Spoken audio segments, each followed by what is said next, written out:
Hi, sweet pookies. It's me, Pimple Patch. Here to read a book. You already know. Just hopping around through my library. Never actually completing the chapters in the books with y'all, but I be completing them with myself. Because it's my life and that's what matters. And mostly this is like a performance art experiment that I'm like messing around with in my head. And I just really like giving y'all teasers of these books because I really think that you should get them. But I'm not gonna like push that on anybody.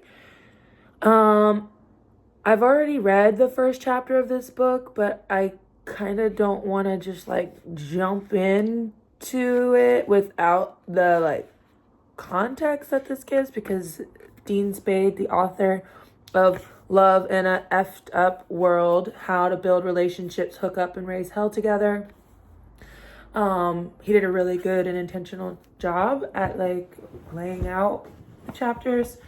So as much as I would love to just pick up where I am, I think I'm going to start over for you guys.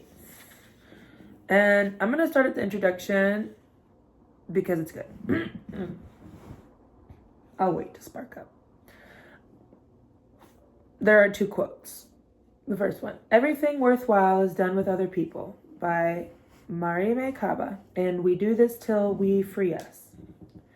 The second quote is: "An increase in the capacity to affect and be affected, joy, means being more in touch with a world that is bleeding, burning, and screaming. Freedom is not the absence of constraint or a do-what-you-like individualism, but an emergent capacity to work on relationships, shift desires, and undo ingrained habits." That's Carla Bergman and Nick Montgomery in Joyful Militancy, Building Thriving Resistance in Toxic Times. That is another book on my hunt down list. Do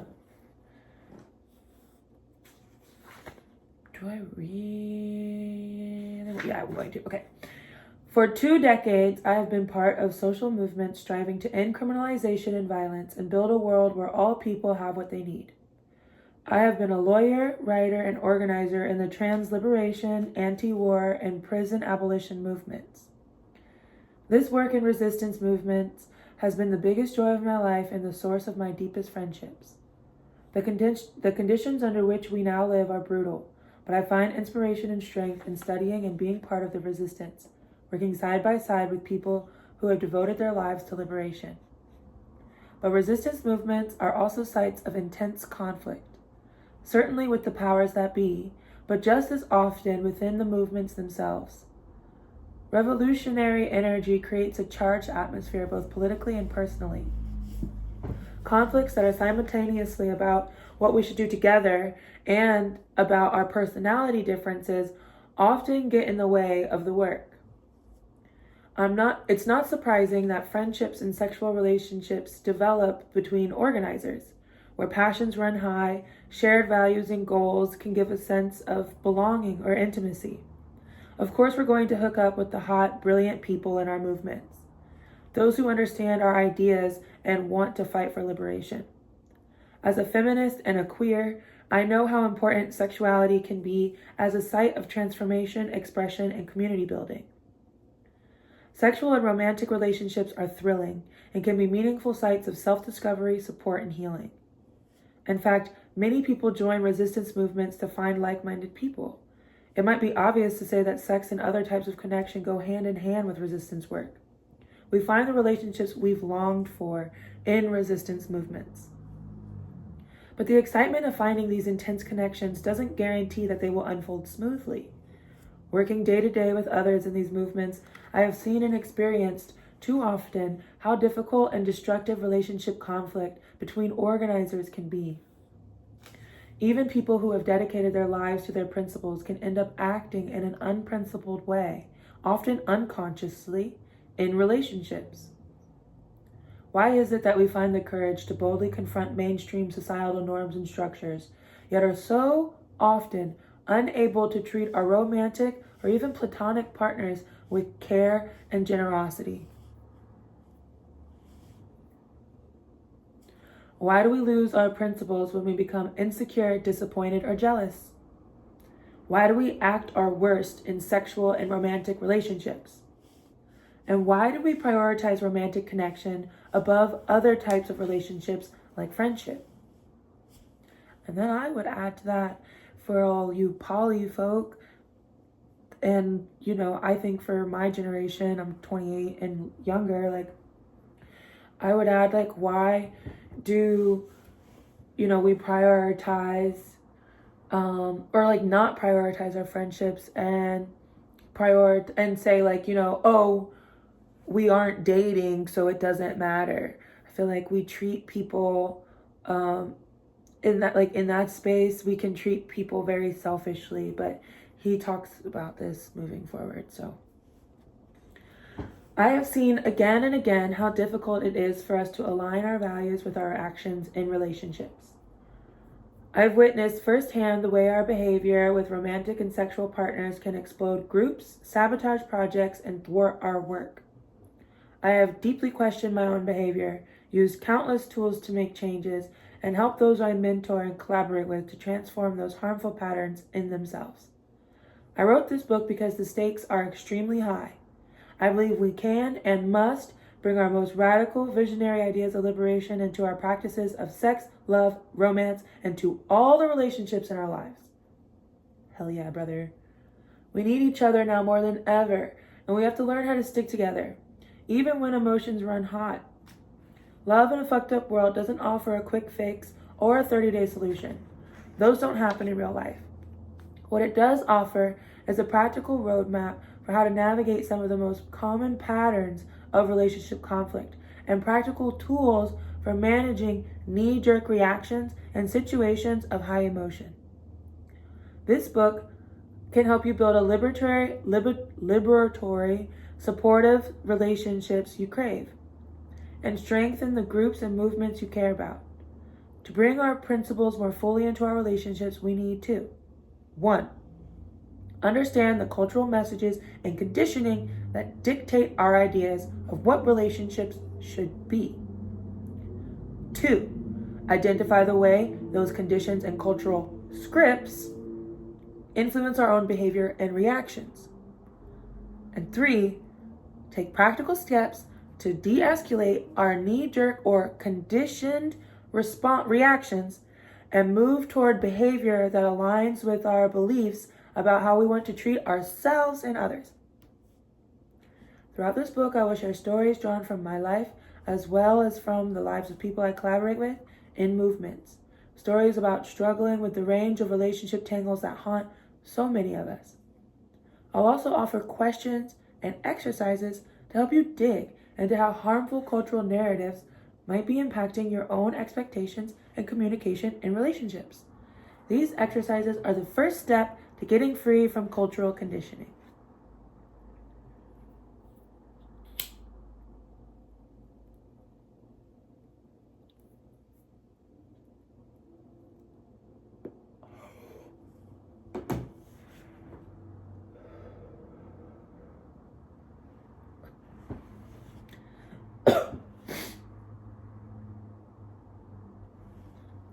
The famous feminist slogan, "The personal is political," is correct. It matters what happens in our intimate lives. Our romantic lives are not just some private thing that we're failing or succeeding at. When it comes to sex, love, and romance, each of us is under pressure from cultural norms, and each of us needs support to unlearn messed up ideas and behaviors. Through sex, romance, love, and friendship, we can cultivate new experiences of liberation and pleasure. We all want to feel truly seen and cared for, to feel connected and loved, to experience pleasure and creativity. And to do this, we need to bring our best thinking about freedom and justice into alignment with our desires for healing and connection. My previous book might seem quite different from this one. My first book, Normal Life, administrative violence, critical trans politics, and the limits of law. Addresses how targeted groups have borne the brunt of changes to welfare, immigration, policing, healthcare, and it explores how resistance movements, especially the fight for trans liberation, can avoid getting co-opted and thwarted. My second book, Mutual Aid, Building Solidarity During This Crisis and the Next, looks at how we can work together effectively in mutual aid groups to respond to crises ourselves rather than begging for change from governments or corporations. To me, Love in a Fucked Up World is a clear extension of the questions at the heart of my previous work. How do we build lasting and effective resistance movements? What are the barriers impeding our movements, and how do we overcome them? This book adds another very human layer to that project in the form of a self-help guide to sex, love, romance, and friendship. The mainstream relationship self-help literature can take us only so far. There are books that offer good insights about specific patterns and behaviors, but almost all retain outdated, often sexist ideas about sex and romance. There are very few that do not focus on white, straight, upper-class people's lives, which limits their relevance, particularly to people in resistance movements, and honestly anyone who's just not upper class, which is the vast majority. Doesn't even need to say vast, because majority is majority, and it is inherently vast.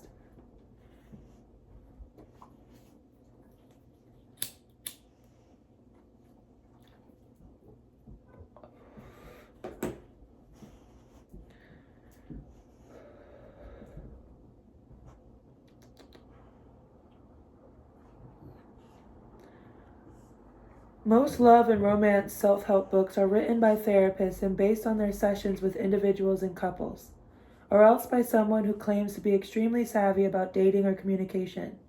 I'm a lawyer, professor, and activist, and no one familiar with my dating history would accuse me of having it all figured out. But I'm a longtime participant in and student of social movements, and for 25 years, I've been relentlessly working to improve my relationships.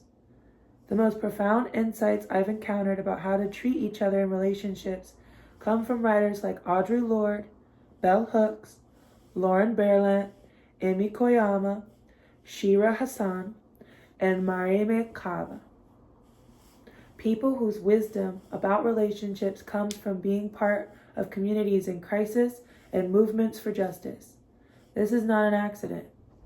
This book is by, for, and about people who are motivated to collectively resist normative cultural expectations, one relationship at a time. And to do that, we have to look inward and unlearn the cultural messaging that is drilled into us from an early age. When it comes to sex, love, and friendship, one of the most damaging cultural narratives, or scripts, as I refer to them in this book, is the romance myth. The romance myth tells us that romantic relationships are the most important relationship in our lives and that they are the place where we become complete, satisfied, loved, and safe. Surveys in the US and Canada have shown that people now rate love as their number one goal in life over financial success or a satisfying career. People today rank love as more important than anything else in their relationships. Compare that to the 1930s, when love was ranked 5th, after qualities like dependable character, emotional maturity, and pleasing disposition. More than ever, people expect to get their needs met for intimacy and security met. More than ever, people expect to get their needs for intimacy and security met in their romantic partnerships. Romantic love, through the influence of movies, advertising, and TV shows, has become a catch-all for having all our emotional, sexual, and companionship needs met. This privileging of romantic love above all else encourages people to disregard friendship when love comes calling, and it cultivates insecurity, desperation, and competition about sex and romance. The romance myth tells us that romance is eternal and exclusive, and that to be loved or to love means belonging or owning someone, belonging to or owning someone. It tells us that there is something wrong with us or our love or our partner if we have different needs or wants, because true love is easy, natural, and unchanging. When I say this bluntly, we can see how these messages are inaccurate and damaging. We can see how under the influence of this myth, romantic love might follow a predictable cycle, starting with intoxicating intensity, then moving into a conflict phase characterized by disappointment and resentment. We can see how possession and ownership models lead to harmful controlling behaviors. In short, we see our friends and ourselves fuck up. Sorry, I guess I had full storage.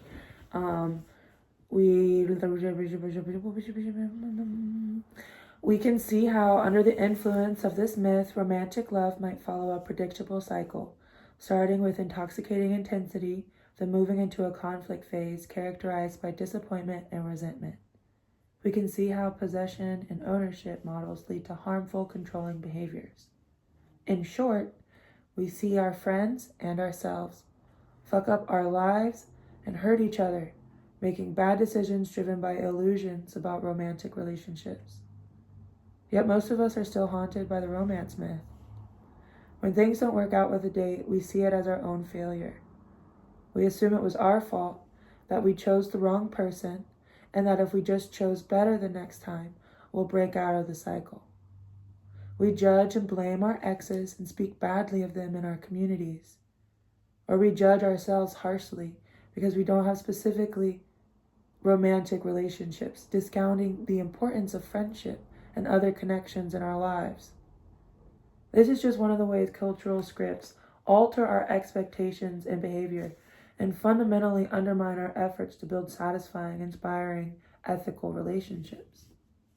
This book dares us to decide that romance is not separate from our politics of liberation and resistance. Relationships are a place where we can practice our principles and values, rather than acting out messed up cultural scripts fed to us by corporate media. If we want to build a world organized around care, connection, and freedom, we must combine our work out there with rigorous work in our intimate lives. We need each other so badly right now. We must learn how to come together in love and resistance in this fucked up world. And then it has a little thing. This book is for you if you keep having the same breakup over and over, can't stop obsessively checking your dating apps but also feel exhausted, bored, and defeated about the lack of options, can't rely on your friend circle because of friendship and romantic turmoil, / friends disappearing because of new romances or taking sides in breakups and dividing the group. You feel isolated in your love relationship and wish you had more close friends. There's more. You got hurt by someone and now are on a campaign to make other people break ties with that person, leaving lots of wreckage in your wake. You pine for the perfect romance, job, or body, thinking that would fix everything. You are trying to be perfect and feel deflated or defensive when you get critical feedback, or are so scared of negative feedback that you don't risk trying new things. You can't stop taking care of everyone around you. You can't figure out how to say no, and you are resentful and tired. You can't figure out how to say yes to friendship, dating, and or other relationships, and you keep pushing people away even though you don't want to. This book is for you if you often think, I hate people. You believe in compassion, connection, and collective action in the abstract, but you are tired of how annoying people are. And finally, if you are weary of constant conflict in activist groups and you feel hopeless about joining new efforts, even though you want to be a part of collective action for change. So that's the introduction. If you feel like this book is for you, stick around. We're gonna jump into chapter 1, dominant culture's scripts. Sorry, when there's like S's on S's, my dyslexia is like, what? Dominant culture's scripts are still shaping our relationships.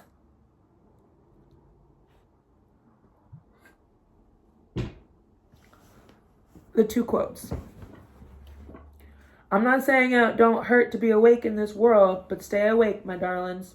That's by Marsha P. Johnson. R.I.P. I trace the curve of your jaw with a lover's finger, knowing the hardest battle is only the first.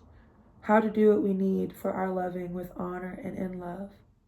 We have chosen each other and the edge of each other's battles. The war is the same. By Audre Lorde. Love her. It's a heart. Put yours. Cute.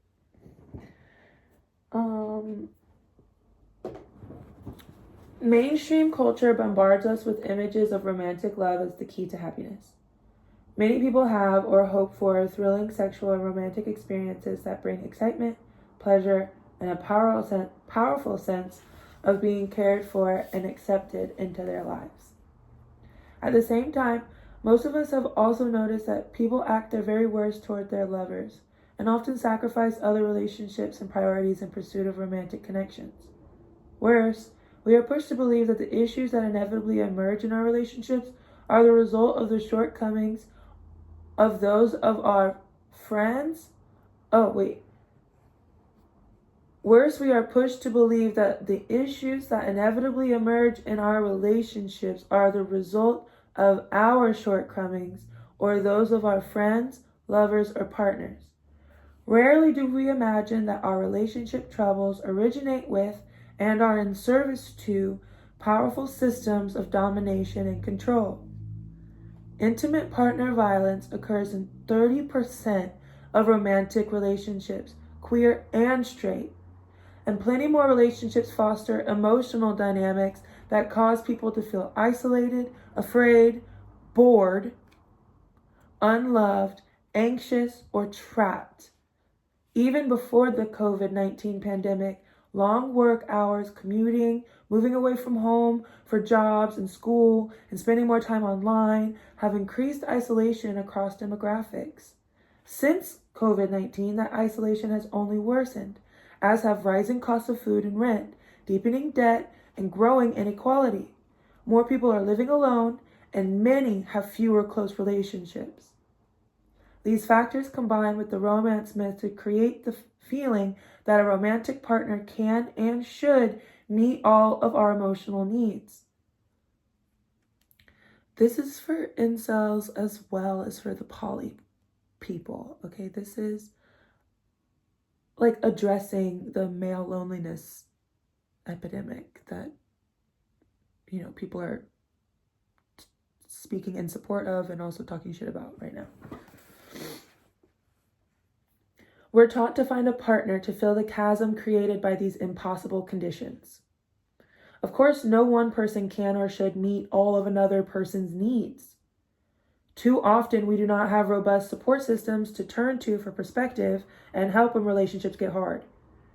And many of us who are not in relationships get caught in an unfulfilling obsession with online dating, often spending countless hours on the apps, hoping to find satisfaction, sometimes with unrealistic expectations. This is where I feel like all types of perversion are born. And by that I mean like pedophilia and like rape, stuff like that.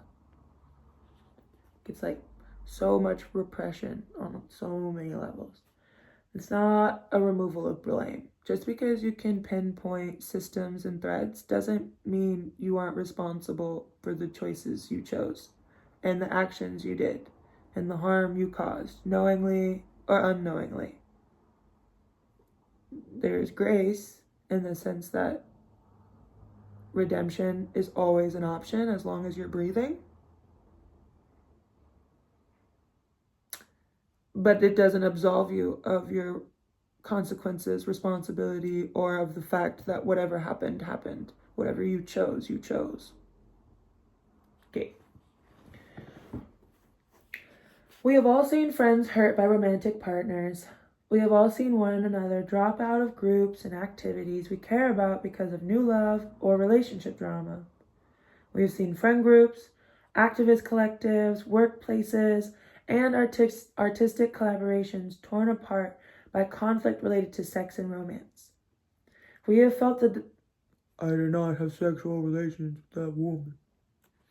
We have felt the pain of being stuck in our own difficult relationship dynamics. And with so many of us trapped in these stressful, demoralizing, and demobilizing situations, how are we supposed to get together to try to overturn? All right, I've had it. This will be the last time. If my storage fills up this time, then sorry. Are we, with so many of us trapped in these stressful, demoralizing, and demobilizing situations, how are we supposed to get together to try to overturn the dominant systems that are hurting so many people and destroying the planet? In order to break the cycles of heartbreak, jealousy, possessiveness, boredom, numbness, conflict, isolation, and betrayal, we need to understand the larger social dynamics that often guide our behavior and desires. Mainstream ideas about romance and sex perpetuate systems of domination, reinforcing ideas of what relationships should look and feel like. They teach us what to want. They tell us that certain things like being skinny, rich, or married will make us happy and fulfilled. Those beliefs, even when we intellectually understand them to be distortions, they impact our feelings and behavior. What do they do to our ability to thrive together? How do we get out from under their control? It's easier to identify the way cultural scripts influence our desires to buy stuff. Our friend groups or subcultures might encourage us to divest from gas-guzzling cars and blood diamonds or sweatshop-made clothes. But powerful cultural scripts also often determine what we want when it comes to sex and romance. We are taught that relationships should be exclusive or long-lasting and follow a predetermined pattern of escalation. But just as with toxic commodities, these societally prescripted guidelines are destructive. When we mistake these cultural messages as our own feelings and desires, our relationships follow damaging patterns set up for us by dominant culture. Sorry, the dyslexia sometimes comes from me hard. We often treat overwhelming feelings like jealousy, loneliness, obsession as natural, inevitable, or irresistible. We may not even realize we are under the control of myths about sex and romance because they feel so personal. They feel like they originated inside of us. But the seeds were planted by the dominant culture's messages. We have to unlearn this conditioning in order to find more supportive and transformative ways to desire and be with one another. In this chapter, we'll take a close look at some of the cultural scripts that shape our feelings and behaviors in relationships. Understanding how our feelings are shaped by this cultural conditioning and the difficulties it creates can help us break free. We'll dig into several practice exercises for noticing and beginning to liberate ourselves from their thrall so we can make the connections we want and need.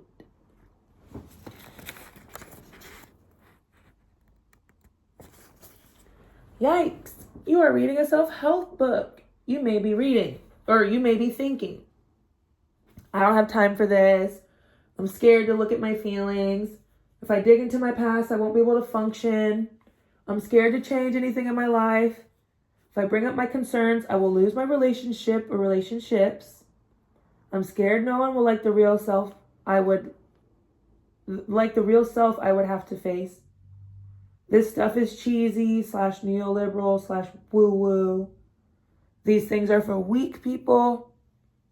This individualistic self-help shit is liberal, bougie, and a distraction from collective action. These are common feelings that come up for many people thinking about going to therapy, reading a self-help book, or doing other stuff that might dig into emotions, patterns, and reactions. You can notice those feelings and keep reading anyway. You can ask yourself where those ideas came from. Is there someone's voice you hear in your head? If so, is that a person you want to be guided by? You can remind yourself that reading this book won't cause anything to spiral out of control. You will still get to choose what you do with what you read. You can remind yourself why you picked up this book in the first place, or why you clicked on this video. Are there things going on in your life that you want to change that have something to do with how you feel or react in relationships? Can you identify ways in which improving your relational skills would help you show up in resistance movements more effectively? Remembering your motivation can help if discouraging thoughts emerge. You can also set up a support plan. Is there a friend you can check in with as you read? Can you go at a slow pace? That's what I've been doing. Can you do nice things for yourself that help you relax while you read? There is no rush to read this or to do anything in particular with what you learn. Being curious is enough. Before this fills up with storage, I want to read the little subsections that are within each chapter. So he said he's gonna break down the dominant scripts. And so in this, it's feeling bad while things are bad, breaking ties with tired cultural scripts, central lies of the romance myth. How does the romance myth mess up our relationships? The truth about love. Marriage isn't love or liberation. In that chapter, he's talking about the political origins of marriage, which you should look up. Not y'all's aesthetic or emotional connection to the concept of publicly swearing fealty to each other. Scarcity mentality, disposability culture. That's where I'm currently at. Love it. What else is true? Getting perspective when we're grabbed by cultural scripts and autopilot reactions. Why bother doing emotional work? What will this get me? Can people really change? And you are what you practice. So that's all within chapter 1. Oh my God, my roommate's calling. I have to go. I love you. Talking about relationships and navigating the murk. Roommates who used to date and we're homies. Feeling bad while things are bad. Sorry for all the chaos, y'all, but it's a living word. What are you gonna do? Feeling bad while things are bad. We live in a time of intense conditions. We are told we are freer and more connected than ever because of technology. But every day we confront skyrocketing inequality, terrifying ecological crises, and endless war. Free Palestine, Sudan, Congo, and Haiti. And me, free everybody, free US. Many of us are fed up and want change and are working together to fight back. Solidarity. But at the same time, it can feel as though we are all just having fights online where everything in the real world gets worse. Many people feel powerless, unable to imagine a world not defined by greed, hierarchy, and exploitation. At the same time, we are inundated with new ways to distract ourselves and numb out with screens, which can exacerbate our disconnection from each other and the natural world. To cope, we are pushed to consume things that help us feel good-ish in the short term, but often lead to long-term imbalances in our bodies and minds and contribute to our isolation. Humans evolved in groups, sharing everything in order to survive. We are built to connect and relate. Caring for one another and working to make things better fills our lives with meaning, satisfaction, creativity, joy, and a sense of belonging.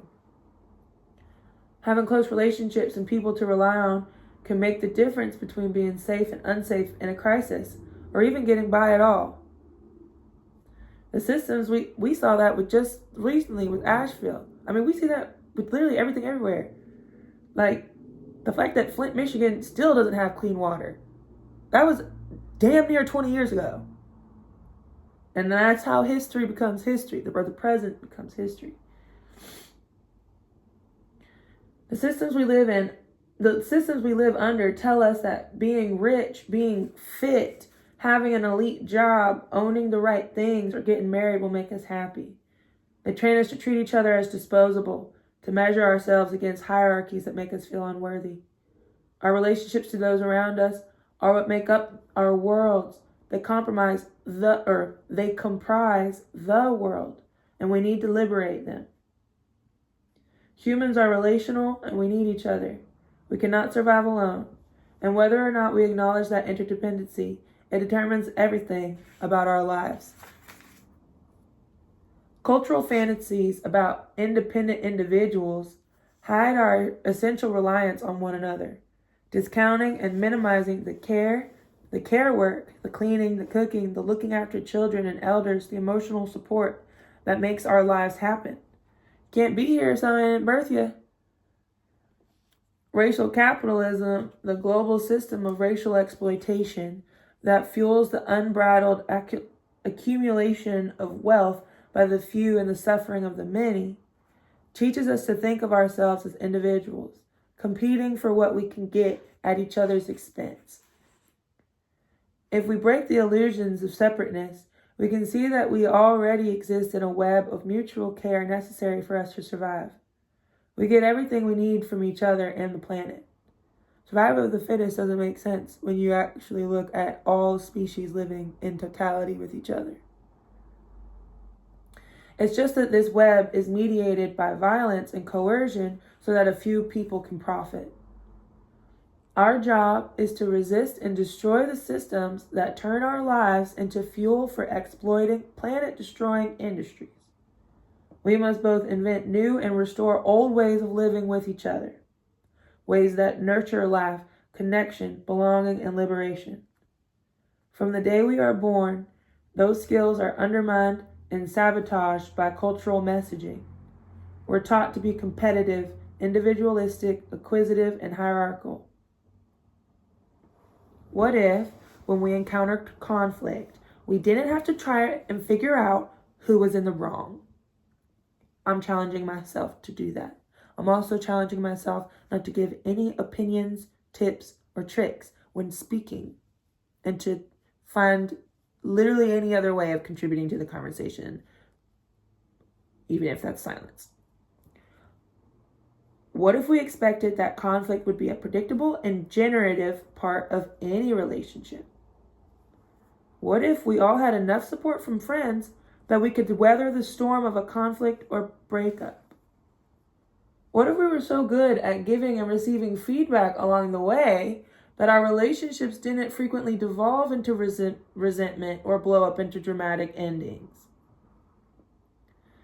Given the circumstances of the world we live in, it makes sense for us to feel afraid and overwhelmed. How can we hold on to each other in these hard times, take the brave and bold actions required of us, and become better able to love each other through it all? If we're going to stick together through this, we have to shake off the constricting conditions or the constricting conditioning we have received about love and relationships. So now it's time for some reflective questions. What have you seen cause conflict and disconnection in your friend circles or communities?